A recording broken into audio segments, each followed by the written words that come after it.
नमस्कार। आज हम एक बहुत ही दिलचस्प विषय की गहराई में उतर रहे हैं। परिचित सा भी है, लेकिन शायद उतना जाना हुआ नहीं। हम बात कर रहे हैं गणपति अथर्वशीर्ष उपनिषद की।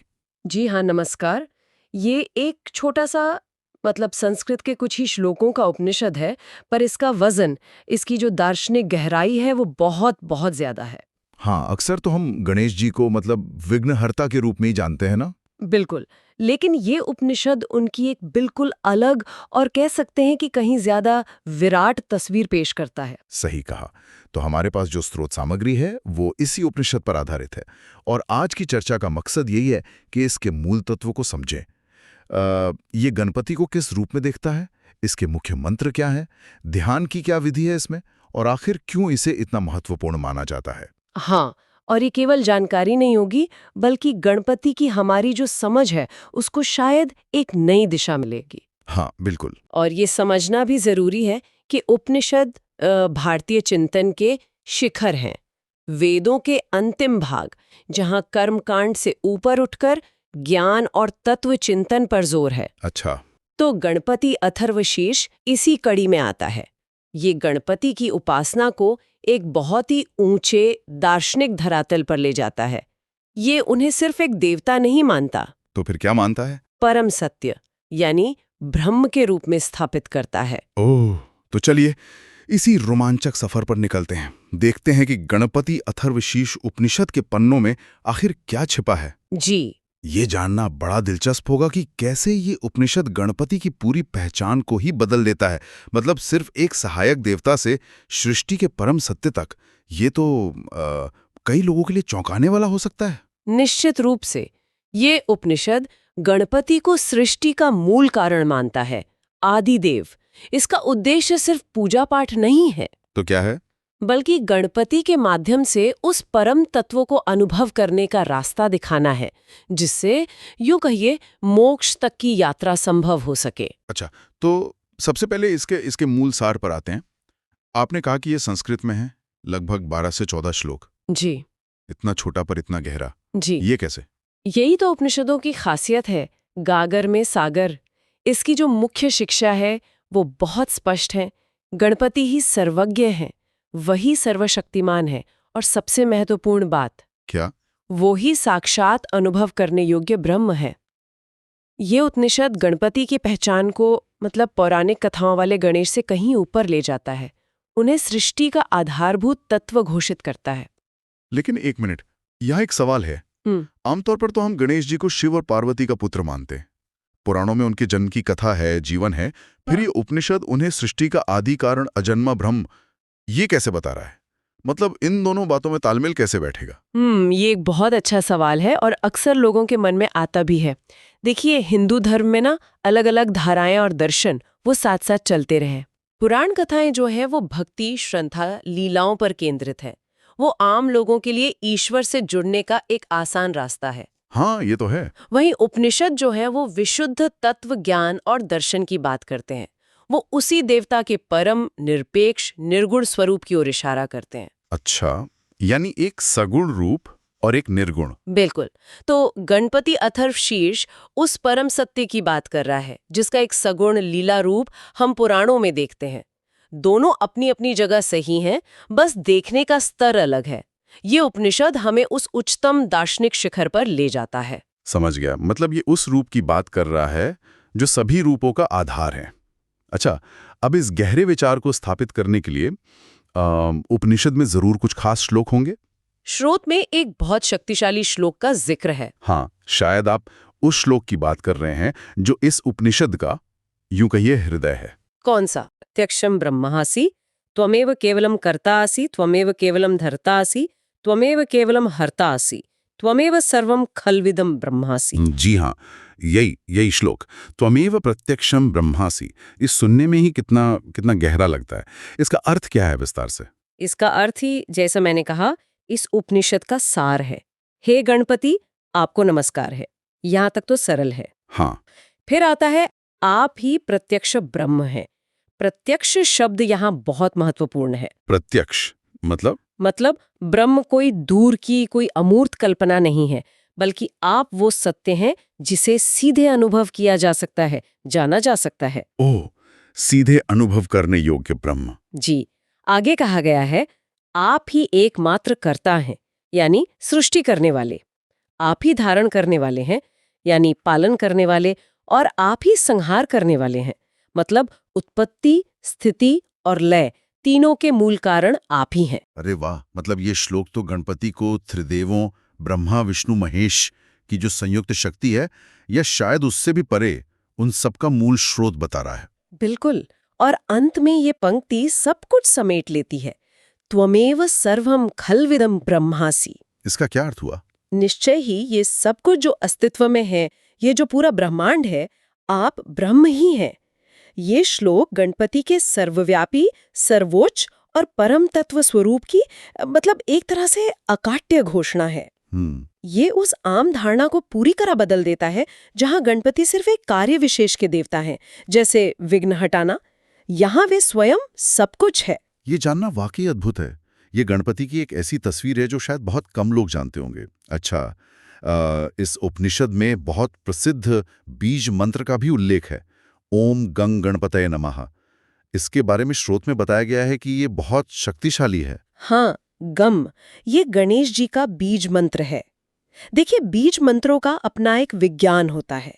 ये सिर्फ शब्द नहीं होते, तो फिर इनमें ध्वनि की शक्ति होती है।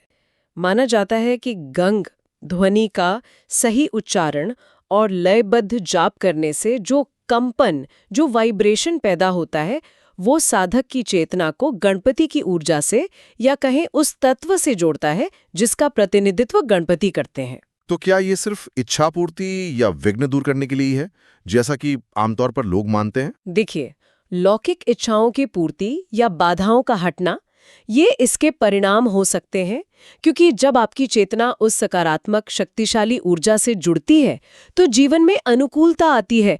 ये स्वाभाविक है। हाँ। लेकिन इस मंत्र का मूल उद्देश्य इससे कहीं गहरा है।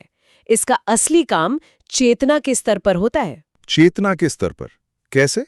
मन को शांत करना, एकाग्रता बढ़ाना, आंतरिक शक्ति जगाना और धीरे धीरे साधक को गणपति के उस ब्रह्म स्वरूप के करीब ले जाना, जिसका जिक्र ये उपनिषद करता है। ये एक तरह से ध्वनि के माध्यम से उस परम सत्य से जुड़ने का अभ्यास है। यानी ये मंत्र एक चाबी जैसा है जो गणपति के उस गहरे दार्शनिक स्वरूप के दरवाजे को खोलने में मदद कर सकता है। हाँ, आप ऐसा कह सकते हैं। ये चेतना को शुद्ध और परिष्कृत करने का एक साधन है, ताकि उपनिषद में जो सत्य बताया गया है उसका अनुभव किया जा सके। अच्छा, स्रोत सामग्री ये भी बताती है कि उपनिषद में सिर्फ मंत्र ही नहीं बल्कि ध्यान पर भी काफी जोर है। गणपति की महिमा का भी वर्णन है। एक श्लोक है, सर्व मंगल मांगल्ये शिवे सर्वार्थ साधिके शरण्ये त्र्यंबके गौरी नारायणी नमोस्तुते। हालांकि ये श्लोक देवी स्तुति में ज्यादा प्रसिद्ध है। हाँ है। पर स्रोत इसे गणपति के संदर्भ में सर्व मंगलकारी और सभी मनोरथों को सिद्ध करने वाला बताता है। हाँ, क्योंकि उपनिषद गणपति के केवल दार्शनिक स्वरूप का ही नहीं, बल्कि उनके कल्याणकारी और सामर्थ्यशाली रूप का भी वर्णन करता है। उन्हें सिर्फ विघ्नहर्ता नहीं बताया गया। तो और क्या बताया गया है? उन्हें बल, बुद्धि, विद्या, सुख, समृद्धि और अंततः मोक्ष का भी दाता बताया गया है। यहाँ एक बहुत महत्वपूर्ण बात कही गई है कि उनका स्मरण मात्र करने से, स्मरण मात्र से मतलब सिर्फ याद करने भर से? हाँ, केवल उन्हें याद करने भर से सभी प्रकार के भय, चिंताएं और पाप नष्ट हो जाते हैं। ये तो बहुत बड़ी बात है। ये उनके रक्षक और मुक्तिदाता स्वरूप को दिखाता है ना? हाँ बिल्कुल, ये दिखाता है कि गणपति की कृपा केवल बाहरी परिस्थितियों को ही नहीं सुधारती, बल्कि आंतरिक शांति और अभय भी देती है। उनका ध्यान व्यक्ति को अंदर से मजबूत बनाता है। जब आप उस तत्व का ध्यान करते हैं जिसे प्रत्यक्ष ब्रह्म कहा गया है, तो जाहिर है आप निर्भय और शांत होते जाते हैं। तो फिर ध्यान कैसे किया जाए? क्या उपनिषद इसकी कोई विधि बताता है? क्योंकि ये जानना जरूरी है कि इस गहरे ज्ञान को रोजमर्रा की जिंदगी में उतारा कैसे जाए। हाँ बिल्कुल, उपनिषद सिर्फ सिद्धांत बताकर नहीं छोड़ता, वो उसे अनुभव करने के व्यवहारिक तरीके भी सुझाता है। स्रोत में कुछ विधियों का उल्लेख मिलता है। अच्छा, क्या हैं वो विधियां जो इस ज्ञान को अनुभव बनाने में मदद करती हैं? जैसे पहला तो वही बीज मंत्र का जाप, ओम गंग गणपते नमः। हाँ, नियमित श्रद्धापूर्वक और सही उच्चारण के साथ किया गया जाप मन को स्थिर करता है और जैसा हमने बात की, गणपति तत्व से जोड़ता है। ये सिर्फ शब्दों का दोहराव नहीं है। तो क्या है? ये उस गंग बीज की ध्वनि ऊर्जा में अपनी चेतना को लयबद्ध करने का प्रयास है। ठीक है। और दूसरा एक स्तोत्र का भी उल्लेख है। गजाननम भूत गणेश्वरम उमासुतम शोकहरम हरम सर्वकार्येषु सिद्धिदम च विघ्नराजम नमामि नमः। हाँ, ये तो काफी प्रसिद्ध स्तोत्र है। इसका अर्थ भी बहुत सुंदर है। गज के समान मुख वाले, भूत गणों के स्वामी, माँ उमा के पुत्र, शोक को हरने वाले, शिव स्वरूप, सभी कार्यों में सिद्धि देने वाले विघ्नराज को मैं नमस्कार करता हूँ। जी, ये स्तोत्र गणपति के विभिन्न रूपों और गुणों का स्मरण कराता है। जब आप अर्थ समझकर इसका पाठ करते हैं तो ये सिर्फ मशीन की तरह पाठ नहीं रहता, बल्कि गणपति के प्रति भक्ति, श्रद्धा और उनके स्वरूप का चिंतन बन जाता है। ये उनके सगुण रूप के माध्यम से उनके निर्गुण तत्व तक पहुंचने में मदद करता है। और तीसरा तरीका, ध्यान की कोई खास विधि? हाँ, तीसरी ध्यान की एक विशिष्ट विधि भी बताई गई है, जैसे शंख और घंटी जैसी पवित्र ध्वनियों के साथ मंत्र का जाप करना। अच्छा। दीपक जलाना, गणपति को प्रिय मोदक जैसी वस्तुएं प्रेम पूर्वक अर्पित करना और सबसे महत्वपूर्ण, मानसिक रूप से गणपति के दिव्य तेजस्वी स्वरूप पर एकाग्र होना। ये सब मिलकर एक पूरा अनुभव बनाते हैं। ये तो पूरी प्रक्रिया लगती है। बिल्कुल सही। ये विधियां, मंत्र जाप, स्तोत्र पाठ और ध्यान, इन्हें सिर्फ कर्मकांड समझना ठीक नहीं होगा। ये वास्तव में उस गहरे दार्शनिक सत्य को, जिसे प्रत्यक्षम ब्रह्मासी कहा गया, हाँ, उसी को अपने अनुभव में उतारने के साधन है। शंख घंटी की ध्वनि वातावरण को शुद्ध करती है, मन को बाहरी दुनिया से हटाकर अंदर लाती है। दीपक का प्रकाश ज्ञान का प्रतीक है। अर्पण समर्पण का भाव है। और ध्यान? और फिर इन सब के साथ जब आप गणपति के रूप पर ध्यान केंद्रित करते हैं तो आप धीरे धीरे उनके बाहरी रूप से परे, उनके उस ब्रह्म स्वरूप का अनुभव करने की ओर बढ़ते हैं।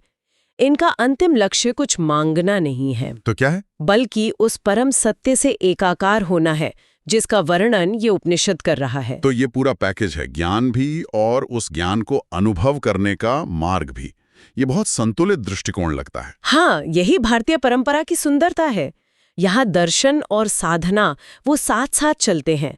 ज्ञान को अनुभव में बदलना ही वास्तविक रूपांतरण लाता है। तो अगर हम इस पूरी चर्चा को समेटें तो गणपति अथर्वशीर्ष उपनिषद हमें गणपति की एक बहुत ही विस्तृत और गहरी पहचान देता है। जी। वो सिर्फ हमारे कामों की रुकावटें दूर करने वाले देवता नहीं है, बिल्कुल, बल्कि वो स्वयं परम ब्रह्म है, सृष्टि का मूल तत्व है, आत्मा है और मोक्ष के स्रोत भी हैं। बिल्कुल सही कहा आपने। ये उपनिषद गणपति की हमारी समझ को एक सीमित दायरे से निकालकर अनंत विस्तार देता है। उनकी पहचान को एक यूं कहिए लौकिक सहायक की भूमिका से उठाकर सृष्टि के परम कारण के स्तर तक ले जाता है। और जैसे कि स्रोत में भी कहा गया है, इस उपनिषद का नियमित पाठ या सुनना या इसके सिद्धांतों का चिंतन करना, ये जीवन में शांति, स्पष्ट बुद्धि, समृद्धि और आंतरिक सुख लाने में सहायक होता है। हाँ, ये तो स्वाभाविक है, क्योंकि जब आप सृष्टि के मूल तत्व से जुड़ने का प्रयास करते हैं, उसके गुणों का चिंतन करते हैं, तो आपका मन भी निर्मल और सकारात्मक ऊर्जा से भरने लगता है। भय और चिंताएं कम होती है और जीवन में एक स्थिरता और आनंद का भाव आता है। और अंत में वही मंगल ध्वनि जो करोड़ों भक्तों के हृदय में हमेशा गूंजती रहती है, गणपति बप्पा मोरया, मंगल मूर्ति मोरया। बिल्कुल। यहाँ एक विचार और छोड़ा जा सकता है, शायद, जिस पर सुनने वाले मनन कर सकते हैं। क्या विचार? उपनिषद गणपति को प्रत्यक्ष ब्रह्म कहता है, यानी ब्रह्म का वो रूप जिसे सीधे अनुभव किया जा सकता है, जो हमारी पहुंच में है। ये विचार हमारे लिए आज के जीवन में क्या मायने रखता है? क्या हम अपने आसपास की दुनिया में, प्रकृति में, कला में या शायद अपने ही भीतर दिव्यता के ऐसे प्रत्यक्ष अनुभव करने योग्य रूपों को पहचान पाते हैं? दिलचस्प सवाल है। जैसे ये उपनिषद गणपति में उस परम सत्य को प्रत्यक्ष देखता है, क्या हम भी अपने जीवन में दिव्यता को सिर्फ एक अमूर्त विचार न मानकर एक जीवंत अनुभव बनाने की कोशिश कर सकते हैं? ये सोचने का एक दिलचस्प बिंदु हो सकता है दिव्यता की प्रत्यक्षता को खोजना।